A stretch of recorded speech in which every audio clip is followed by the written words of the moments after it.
stood at the centre of the abandoned town, its skeletal frame reaching towards the perpetually overcast sky. Locals whispered stories of the town's sudden, inexplicable disappearance decades ago, blaming a curse, a forgotten ritual, something sinister that had taken root within the clock tower itself. Naturally, no one dared venture near, except for Elias.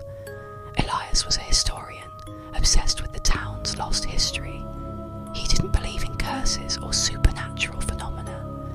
He believed in facts, in evidence, and the abandoned town, with its untouched houses and deserted streets, was a treasure trove of unanswered questions. He arrived under the cloak of a grey dawn, the silence of the town broken only by the mournful creak of the clock tower's weather vane. Dust lay thick on everything, a shroud over the town's forgotten life. He explored the houses, finding untouched belongings, half-finished meals, as if time itself had simply stopped. The clock tower drew him like a magnet.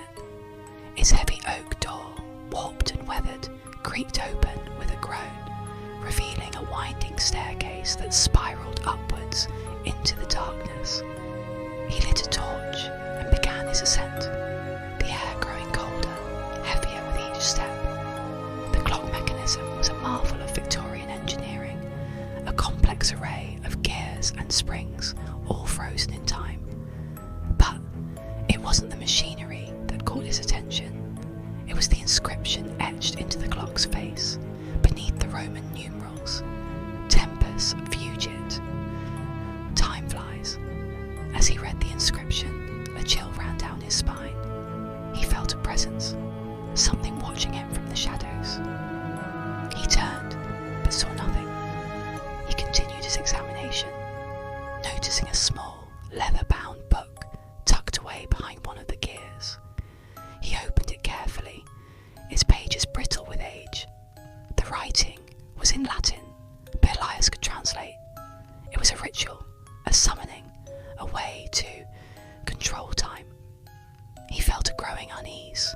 This wasn't just history, it was something else, something darker. He started to back away, wanting to leave, but it was too late. The clock mechanism began to whir, slowly at first, then faster, the gears spinning with renewed vigour. The air crackled with energy. The shadows deepened, coalescing into grotesque shapes. The whispers started then, not in his ears, but in his mind.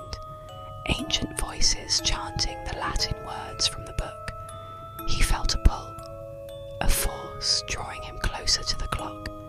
He looked at the clock face. The hands were moving, not forward, but backward.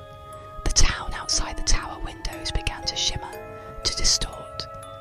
He saw flashes of the town as it was, vibrant, alive. Then he saw something else. Figures moving in the streets, cloaked figures with faces he couldn't see. They were performing a ritual, their movements precise, deliberate. He saw them raise their hands towards the clock tower. The whispers intensified, filling his mind, drowning out his thoughts. He felt himself changing, his body becoming stiff, his movements jerky. He was becoming part of the clock, part of the ritual. The clock hands spun faster, time itself unravelling. He saw his own reflection in the polished brass of the clock face, his eyes wide with terror, his mouth frozen in a silent scream. Then everything stopped. The clock tower was silent, the town outside its windows still and lifeless.